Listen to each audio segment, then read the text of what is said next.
क्या कार्यक्रम रहा है आज आपका? देखिए, आज हमारे देश के माननीय प्रधानमंत्री आदरणीय श्री नरेंद्र मोदी जी का जन्मदिन है और उनके जन्मदिन को जिस तरह से हर वर्ष हम लोग पूरे उत्साह के साथ में मनाते हैं और उनके जन्मदिन को आम जन के लिए, आम जन को दी जा रही सुविधाओं के लिए उन्होंने जो अपना योगदान दिया है उसको हम सब लोग पूरी तरह से समर्पित करते हैं। और भारतीय जनता पार्टी के द्वारा पूरे देश भर में एक सेवा पखवाड़ा माननीय प्रधानमंत्री जी के जन्मदिन पे आयोजित किया जाता है। ये सेवा पखवाड़ा 2 अक्टूबर तक आज से प्रारंभ होकर के चलेगा और जिसके अंतर्गत विभिन्न अलग अलग आम जन को दी जा रही सुविधाओं के कार्य किए जाएंगे, लोगों को जागरूक करने का कार्य किया जाएगा, महिला सशक्तिकरण से संबंधित बहुत सारे कार्यक्रमों को आयोजित किया जाएगा, रक्तदान के शिविरों को आयोजित किया गया है और भी स्वास्थ्य से संबंधित बहुत सारी सुविधाएं दी जा रही हैं।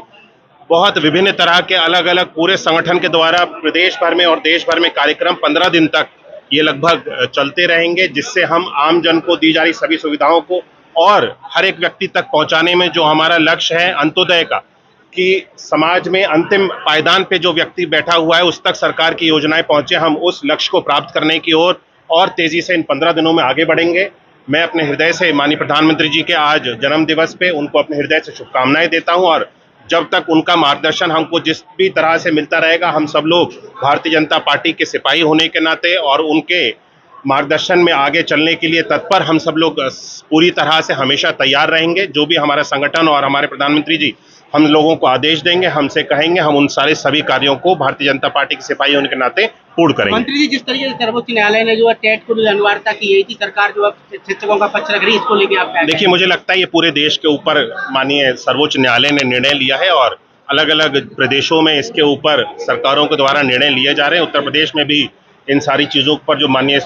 सुप्रीम कोर्ट का जो जजमेंट आया है उसके ऊपर हम सब लोग किस तरह से इन सारी चीज़ों को सुचारू रूप से चलाएंगे, एक पॉलिसी मैटर है। माननीय मुख्यमंत्री जी की अध्यक्षता में इसकी एक बैठक आहुत होनी है, जिसके बाद में इन सारी चीज़ों पर तय करके हम कुछ बोल पाएंगे। वक्फ कानून को लेकर जिस तरीके से न्यायालय का फैसला आया है कि इसमें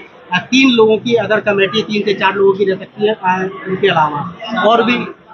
4 लोगों को शामिल किया जा सकता है। देखिए, ये सारी चीजें पॉलिसी मैटर्स हैं, इन सारी चीजों को तय करके उसके बाद ही कुछ कहा जा सकता है। अलग अलग जगहों पे, अलग अलग स्थान पे अलग अलग तरह की स्थितियां रहती हैं। मुझे लगता है कि हम सारी चीजों को बैठ करके, पॉलिसी मैटर्स हैं, इसको सुलझा करके और जो लोगों के हित में होगा उस निर्णय को लिया जाएगा।